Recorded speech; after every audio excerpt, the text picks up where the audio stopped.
Recording in progress.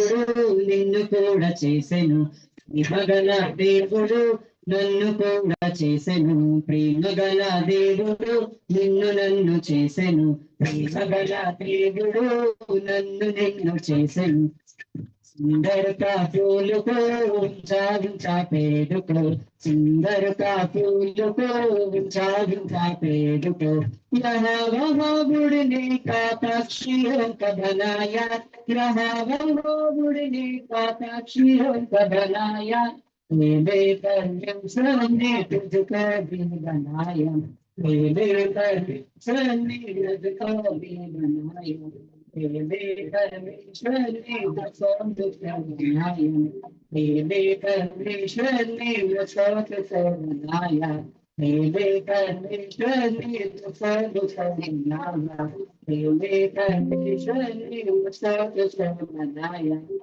मगला దేవుడు నన్ను చేసెను మగలా దేవుడు నన్ను చేసెను మగలా దేవుడు నన్ను చేసెను మగలా దేవుడు నన్ను చేసెను.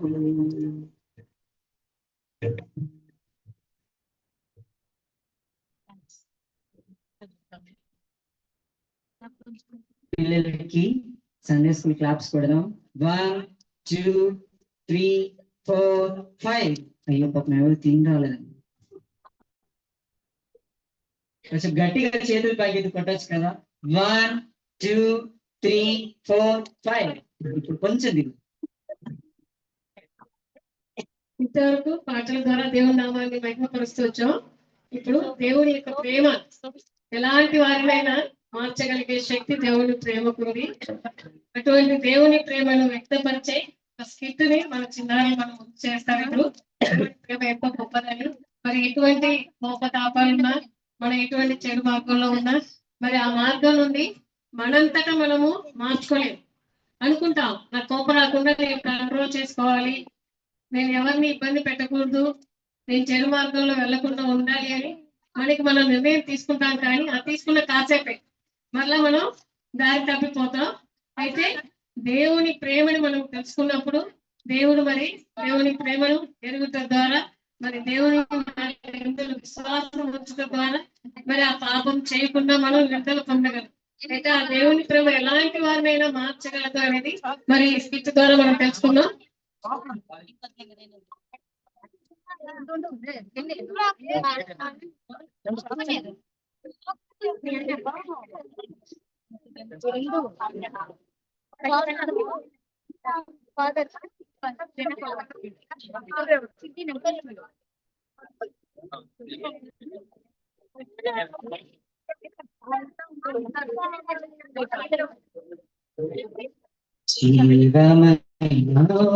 యేసుదేవుడు నిన్ను పిలుచుచున్నాడు, అంగీకరించు ఆయనను, ఎందుకు ఆలస్యము, అంగీకరించు ఆయనను, ఎందుకు ఆలస్యము, నీదు చింతయు నీదు దుఃఖము ఆయనపై వేసుని,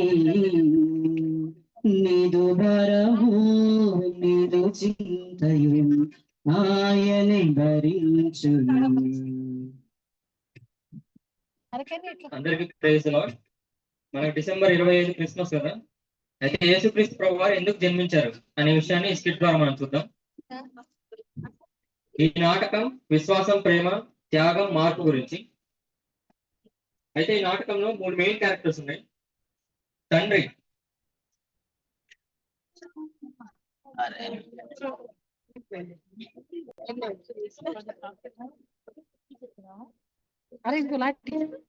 తండ్రి, క్రమశిక్షణ, ప్రేమ, దేవుని భయం, సమాజంలో మంచి గౌరవం గలవాడు, ఆర్థిక స్థితి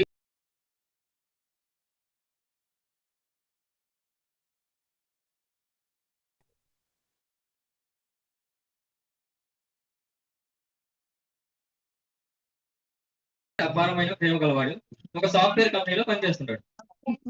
నెక్స్ట్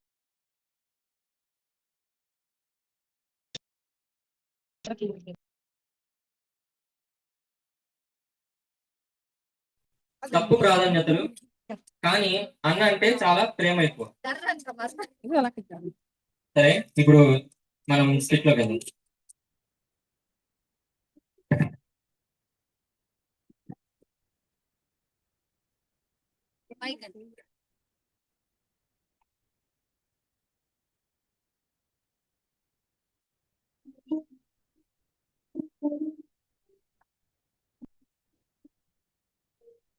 ప్రతిదినం ఉదయం 5:30 గంటలకి తండ్రి కుమారులను ప్రార్థన చేసుకున్నట్టుకు లేపేవాడు. వరుణ్, శరణ్, ఇద్దరు లెగవండి. టైం 6:30 AM ప్రేయర్ చేసుకోవాలి. కాసేపు నన్ను పడుకోనివా? వరుణ్, ఉండరా. Good morning daddy. Good morning రా. ఈ విధంగా జరుగుతుండగా తండ్రికి నైట్ షిఫ్ట్ ఉండడం తెలుసుకున్న వరుణ్ క్లాస్ కి బంక్ కొట్టి ఇప్పుడు ఫ్రెండ్స్ తో తిరగడానికి వెళ్తాడు అన్నమాట.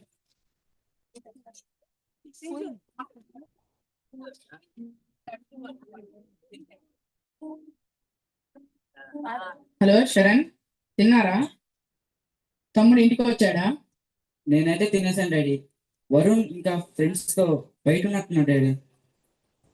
వాడెందుకు ఇప్పుడు దాకా వాళ్ళ ఫ్రెండ్స్ తో బయట ఉన్నాడు? వాడికి వాళ్ళ ఫ్రెండ్స్ ఇద్దరికి బుద్ధి చెప్పాలి. మీరు తిన్నారా డాడీ? మీ డ్యూటీ ఎలా ఉంది? నేను తిన్నాం. డ్యూటీ 2 పక్కన పెట్టు. వాడిని తెచ్చే బాధ్యత నీదే. వచ్చిన తర్వాత నాకు ఫోన్ చేసి చెప్పు. అలాగే డాడీ. జాగ్రత్త. అలాగేనా.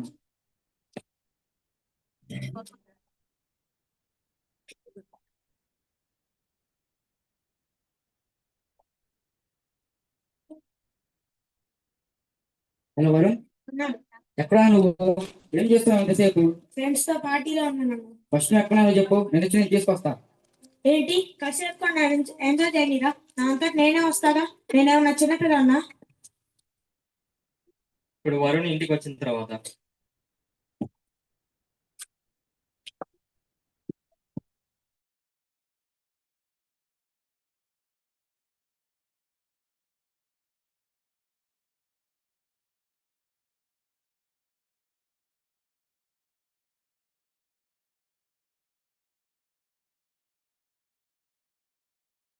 ఎందుకంటే పొద్దున్నే లేవాలి కదా.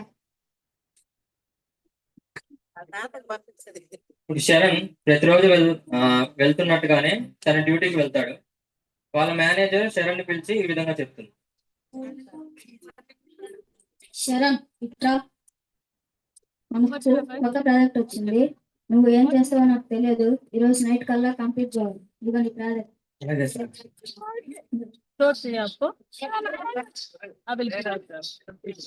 అలా శరణ్ తన పనిని పూర్తి చేసుకొని ఇంటికి ఆలస్యంగా వస్తాడు.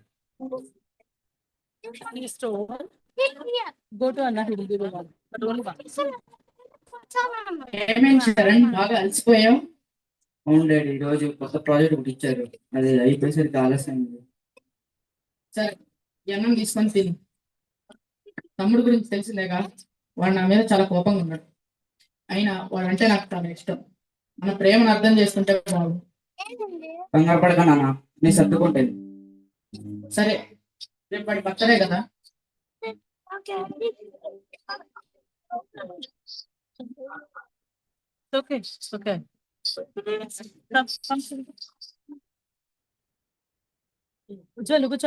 ఈ బ్రేస్లెట్ వాడికి నేను ఇచ్చానని మాత్రం చెప్పొద్దు. వాడు తీసుకోడు. అలాగే నాన్న, అలాగే చేస్తాను. జాగ్రత్త, వెళ్ళి నిద్రపో. అలాగే. గుడ్ నైట్ నా. Good night. మరుసటి రోజు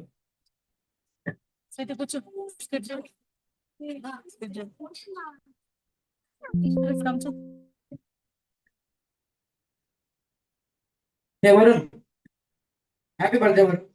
థ్యాంక్ యూ అన్న. నా గిఫ్ట్ ఏది?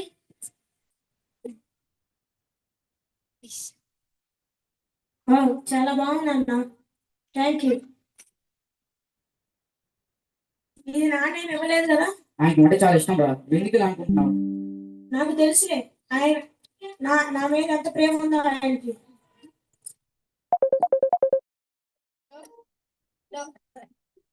హలో హలో వరుణ్, చెప్పరా. హ్యాపీ బర్త్డే రా. థ్యాంక్ యూ రా. ఈరోజు నీ బర్త్డే కదా, పార్టీ చేస్తున్నాం రారా. వస్తున్నారా? తొందర రారా. వస్తున్నారా? వెళ్ళొస్తానన్నా. సరేరా, జాగ్రత్త.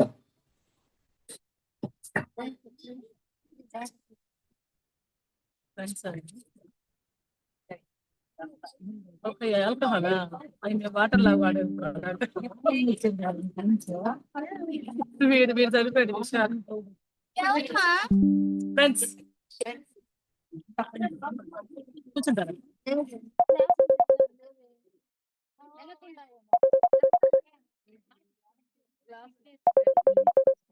Happy birthday. Thank you. నేను మీకోసం ఏం తెచ్చానో చూసారా?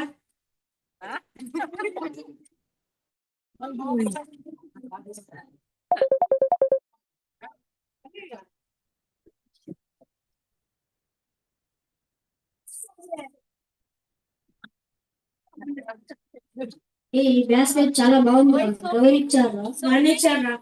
ఇలాంటి అన్న నాకు కూడా ఉంటే చాలా బాగుంటుంది. సరేరా. సరేరా, నాకు టైం అవుతుంది, నేను ఇంటికి వెళ్ళాలి. సరే, బాయ్. బాయ్.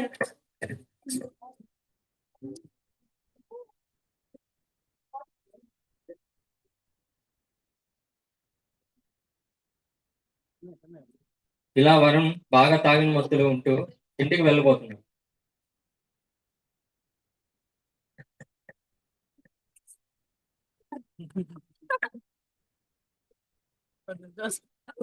నన్ను ఎందుకు గుద్దారా?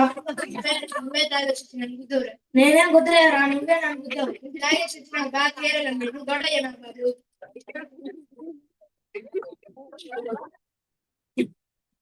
లెగురా, లెగురా, లెగురా, లెగురా, లెగురా.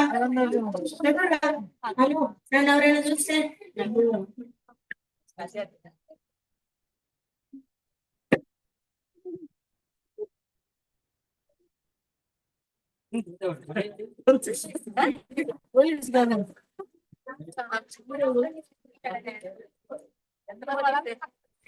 అరే, ఇక్కడ ఎవరో పడిపోయారు. అరే, రక్తం. పోలీసులు కాదు. హలో పోలీస్, ఇక్కడ ఎవరో పడిపోయి ఉన్నారు.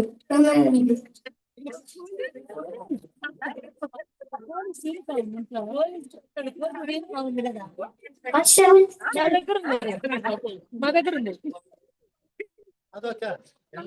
పోలీసులు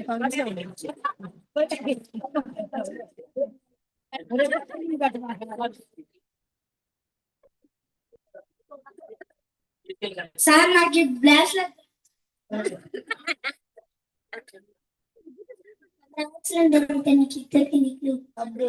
సరే, మీరు వెళ్ళండి, నేను చూసుకుంటాను.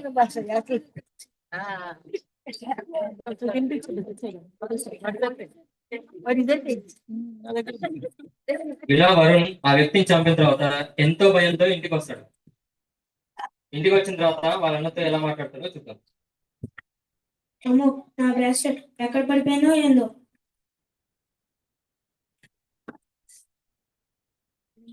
వరుణ్, నీకేమైనా యాక్సిడెంట్ అయిందా? నాకేం యాక్సిడెంట్ అవ్వలేదన్నా, ఇది నా రక్తం కాదన్నా. ఓ థ్యాంక్ గాడ్. అసలు ఏమైందిరా? రోడ్ వర్షం బాటిల్ పడిపోయాడు, చెక్ చేశాను, చచ్చిపోయాడు అన్నా. నేను ఎవరైనా చూసారా? ఏమో తెలీదన్నా. అన్నా, బ్రాస్లెట్ ఎక్కడ పోయిందిరా? అక్కడ పడిపోయినట్టుందన్నా. అయ్యో, నేను ఎందుకు ఇలా చేశాను? వరుణ్, ఇలా చూడు, నువ్వేం భయపడు. నీకు ఎవరు లేరనుకో, నీకు నేను ఉన్నాను. నేనేం చేయాలో ఆలోచిస్తాను, వెళ్ళి రెస్ట్ తీసుకో.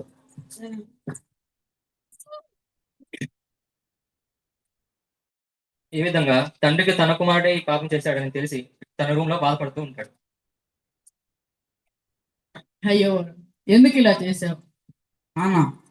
నేను మీతో ఒక విషయం గురించి మాట్లాడాలనుకుంటున్నాను. ఎవరి గురించి? వరుణ్ గురించేనా? వాడు ఇది తెలియక చేస్తుంటాడు నాన్న. ఏదో తాగిన మత్తులో ఇలా చేస్తుంటాడు. నాకు కూడా తెలుసు, వాడు కావాలని నేను చేస్తున్నాడు. కానీ నేను తీర్పు తీర్చాలి కాబట్టి వాడిని నేను శిక్షించాలి. వాడి బదులు నేను వెళ్తాను నాన్న. నువ్వు తప్పు చేయకుండా నేను నిన్ను ఎలా పంపిస్తాను? ఇది ఒకటే మార్గం నాన్న, ఇది తప్పితే వేరే మార్గం లేదు. ఇలా చేస్తున్నా మన ప్రేమను అర్థం చేసుకొని మనకు దగ్గర అవుతాయి, లేదంటే శాశ్వతంగా దూరం అయిపోతాను నాన్న. సరే, నువ్వు వెళ్తానంటున్నావు, కానీ ఎన్నో బాధలు అవమానాలు ఎదుర్కోవాల్సి వస్తుంది. అలాగే నాన్న, నేను భరిస్తాను. వాడు నా గురించి అడిగితే నువ్వు పొందవలసిన శిక్షను అతను పొందుతున్నాడని చెప్పుకున్నాను.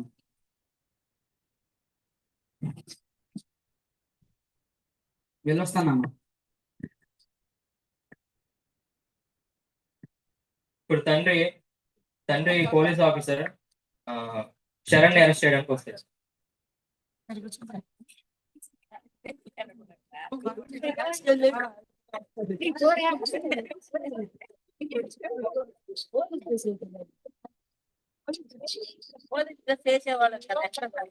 మా దగ్గర ఉంది, మాకు చెప్పలేదు చెప్తా.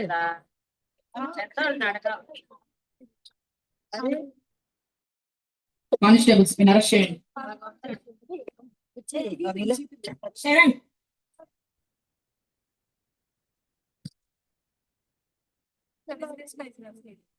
ఇలా కొన్ని రోజులు అయిన తర్వాత తండ్రితో ఎలాగైనా మాట్లాడాలని చిన్న కుమారుడు వరుణ్ తండ్రి దగ్గరకు వెళ్తాడు.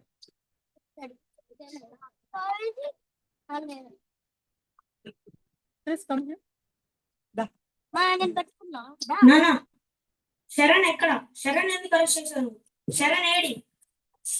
శాశ్వతమైన ప్రేమతో నువ్వు ప్రేమించింది నువ్వు పొందవలసిన శిక్షను శరణ్ పొందుతున్నాడు. అయ్యో, నేను ఎందుకు అలా చేశాను? ఇప్పుడు వరకు పిల్లలు చాలా చక్కగా వారు నేర్చుకున్నటువంటి పాటలు, యాక్షన్ సాంగ్స్ అయితేమి ఎంతగానో వారు నిద్రపోకుండా ఆహ్లాదకరమైన వాతావరణంలో వారు ప్రదర్శించడంలో మనం చూసాం. అయితే ఇప్పుడు అర్థమవుతా ఉంటది ఎందుకమ్మా వాక్యం పిల్లలు చక్కగా చేశారు అని ఇంటి వినడానికి కూడా మీకు కష్టం. అయితే కొన్ని నిమిషాలు మాత్రమే దయచేసి మనం ఓపికతో ఒక 10-15 నిమిషాలని మనం ముగించుకుంటాం, ఎందుకంటే పిల్లలు కూడా నిద్రపోతారు. లూకాసు వార్త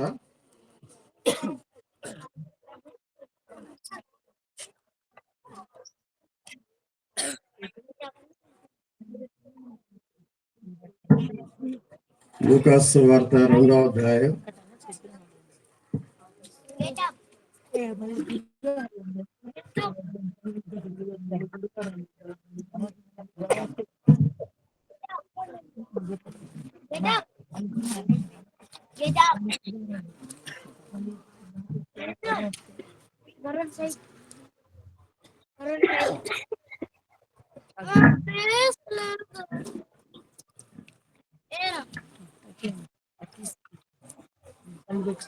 1వ వచనం నుండి నేను చదువుతాను. 4వ వచనం చదువుతాను. ఆ దేశంలో కొందరు గొర్రెల కాపులు పొలంలో ఉండి రాత్రి వేళ తమ మందును కాపుకొనుచుండగా ప్రభు దూత వారి వద్దకు వచ్చి నిలిచేను. ప్రభు మహిమ వారి చుట్టూ ప్రకాశించుచున్నందున వారు మిక్కిలి భయపడేది. అయితే ఆ దూత, భయపడకుడి, ఇదిగో ప్రజలందరికీ కలగబోవు మహా సంతోషకరమైన వర్తమానం నేను మీకు తెలియజేస్తున్నాను. దావీదు పట్టణం మందు నేడు రక్షకుడు మీ కొరకు పుట్టి ఉన్నాడు, ఈయన ప్రభువైన క్రీస్తు. దానికి ఇదే మీకు రావణవాలు అని చెప్తారు. అయితే ఇక్కడ మనం చూస్తాము, ఈ మాటలు మనం చూస్తున్నప్పుడు ప్రభువైన యేసు క్రీస్తు వారు జన్మించినప్పుడు ఆయన యూదా బెత్లెహేములో జన్మించాడు. మొట్టమొదటి సెన్సెస్ అక్కడ జరుగుతూ వచ్చింది. ప్రజాసంఖ్య లెక్క వేయడంలో ఆ దినాల్లో మొట్టమొదటిగా జరుగుతూ వచ్చింది. కాబట్టి ఈ ప్రజాసంఖ్య లెక్క సెన్సస్ తీయడము ప్రభువైన యేసుక్రీస్తు వారు జన్మించినప్పుడు జరుగుతూ వచ్చింది. కాబట్టి ఆ ప్రజాసంఖ్య ఆ దినాలలో మనం చూసినప్పుడు ప్రభువైన యేసుక్రీస్తు వారు జన్మించారు. అయితే ఈ లోకరక్షకుడు, రాజులకు రాజును, ప్రభులు ప్రభువైన దేవుడు జన్మించినప్పుడు లోకంలో అయితే ఎంతో ఆర్భాటం ఉంటది. లోకంలో ఎంతో ఆర్భాటం ఉంది. అయితే ఈ ప్రభు దీనుడుగా రిక్తుడుగా పశువులు పాకలో తొట్టిలో జన్మించాడు. ఆయనకి ఎక్కడ కూడా స్థలం లేకుండా పోయింది. అయితే ఇక్కడ మనం చదివినటువంటి భాగం మనం చూసినట్లయితే గొర్రెల కాపర్లకు దేవదూత ప్రత్యక్షమై సంతోషకరమైన వర్తమానం మీకు తెలియపరచబడ్డానికి వచ్చాను అంటారు. ఈ రాత్రికాల సమయంలో చలికి వణుకుతున్న సమయంలో దేవదూత ప్రత్యక్షమై ప్రకాశిస్తూ ఈ సువర్తమానాన్ని చెప్పింది. లోకరక్షకుడు జన్మించాడు నీ కొరకు నేడు అనే మాట. కాబట్టి ఇది లోకరక్షకుడు, లోకానికి సర్వలోకానికి ఆయన రక్షకుడిగా జన్మించినటువంటిది క్రిస్మస్. దీని కొరకే ప్రపంచమంతా కూడా ఈ దినాల్లో పండుగ వాతావరణం ఉంటుంది. అంటే ఉద్దేశం ఏంటి అక్కడ చెప్పేది? భయపడకుడి అనే మాట. మానవునికి అన్ని విధాల భయాలు ఉంటాయి భూమి మీద. ఈ భయాలన్నిటిని మాపడానికి, ఈ భయాలన్నీ దూరపరచబడ్డానికి ఆయన జన్మించాడు అన్న సంగతిని మనం చూస్తున్నాం. మొట్టమొదటిగా చూసినట్లయితే పరిశుద్ధ గ్రంథంలో మరి 10 మంది కుష్ఠరోగుల యొక్క భయాన్ని ఆయన జన్మించిన తర్వాత తొలగించాడు. వారు అనుకొని ఉంటారు వారి జీవితాల్లో మాకెన్నడూ కూడా మేము స్వస్థత పొందలేము అని, మరెన్నడూ మేము శుద్ధులు కాము అని. అయితే ప్రభువైన యేసుక్రీస్తు వారు తను జన్మించిన తర్వాత లోకములో ఆ భయం నుండి వారిని మరి తొలగించాడు. వారు శుద్ధులయ్యారు. బతమై పుట్టుకుంటువాడు తన జీవితంలో ఎన్నడూ ఊహించుండడు తను చూపు పొందుతాడని. తన జీవితంలో ఎంతో ఆందోళన, తన జీవితంలో అందరిలాగా నేను జీవించలేకపోయాను, తన జీవితంలో నాకు కనుచూపు లేకుండా పోయిందని ఎంతో ఉండొచ్చు. అవన్నీ కూడా రూపుమాపాడు. ఒకవేళ బైబిల్లో చూసినట్లయితే మార్తా మరియలు లాజరు విషయంలో వారికి ఎంతో భయం.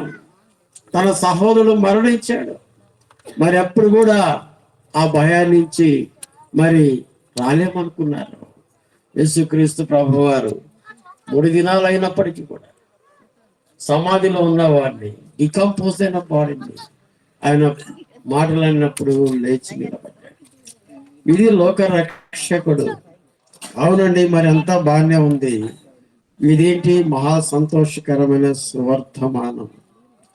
లోకంలో మనం చూసినట్లయితే బైబిల్లో రోమా 3:23 చూస్తే అందరూ పాపులే.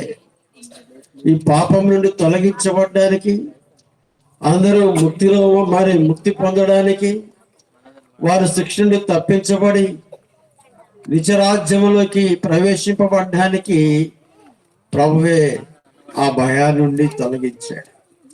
ఈ దినాల్లో మనం గమనించినట్లయితే ముక్తి కోసం మరి చూస్తే పరలోక రాజ్యం లేక స్వర్గంలోకి వెళ్ళడానికి మానవుడు ఎంతో మరి దీక్ష పొందుతూ ఉన్నాడు. దీక్ష పొంది ఎంతో వ్యయం చెల్లిస్తూ ఉంటాడు, ఎంతో ఖర్చు పెట్టుకుంటూ ఉంటాడు, ఎంతో నిష్ఠ కొంతకాలం గడుపుతూ ఉంటాడు. అయితే బైబిల్ సెలవిస్తూ ఉంది, అందరూ పాపులే.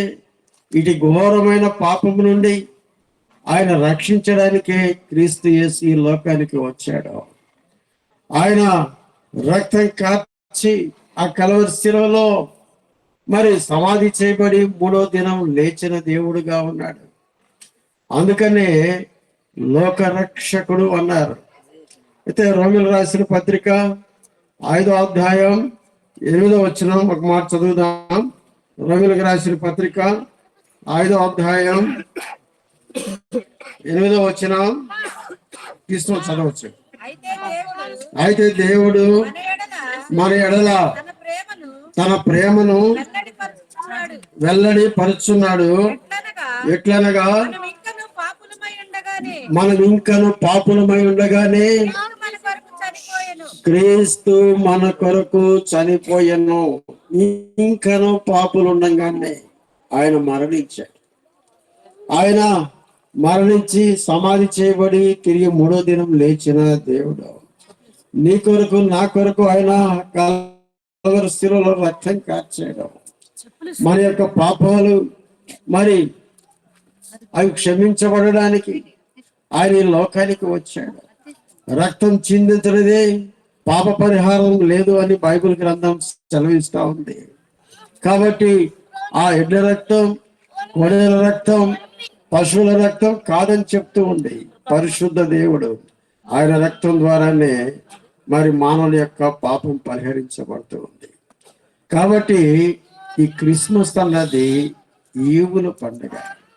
తండ్రి అయిన దేవుడు తన సొంత కుమారుడైనటువంటి యేసుక్రీస్తు ప్రభువారిని నీ కొరకు నా కొరకు ఈ లోకానికి గిఫ్ట్ గా ఇచ్చాడు. కాబట్టి ఈ సంగతిని అర్థం చేసుకొని లోకమంతా కూడా ఈ దినాల్లో ఈ రక్షకుడి గురించి, ఆయన జన్మ వృత్తాంతాన్ని గురించి చెప్పబడుతూ ఉంది. అయితే మనం అనుకుంటాం అదేదో ఒక మరి చూస్తే ఒక గ్రూప్ ఆఫ్ పీపుల్ కి సంబంధించిందేమో అనుకుంటాం. ఒకవేళ కొంతమంది అంటారు ఇట్ మే బి రిలీజన్ అంటారు. కాబట్టి ఇక్కడ మనం చూసినట్లయితే అది గ్రూప్ ఆఫ్ పీపుల్ కి సంబంధించింది కాదు, ఒక మతం కాదు. It's the way to reach eternity. కాబట్టి నిత్యత్వంలోకి వెళ్ళడానికి ఆయన మార్గం చూపించాడు. ఇదేదో కల్లుబొల్లు కథ కాదు. మన చరిత్ర చూస్తే ఆయన పుట్టుకకు పెద్ద మరి మార్క్ ఉంటుంది. ఏంటి, ఆయన before the death of Christ అని క్యాలెండర్ చెప్తుంది, after the death of Christ అని ప్రపంచం అంతా చెప్తుంది. కాబట్టి ఇట్స్ ఎ ల్యాండ్ మార్క్. ఆయన పుట్టినది సత్యం. అయితే ఈ భయాలన్నిటిని తొలగించడానికి ఆయన ఈ లోకానికి అరుదించినట్లుగా మనం చూస్తాం. మరి ఈ క్రిస్మస్ పండగ ఏదో పండగ మాత్రం కాదు, మన జీవితాల్లో మార్పు కావాలి. ప్రభువైన యేసుక్రీస్తు వారిని నమ్ముకోవడం అంటే ఏదో దేవుడని కాదు, మన పాపాలు ఒప్పించబడి విశ్వాసముతో ఆయన రక్తములో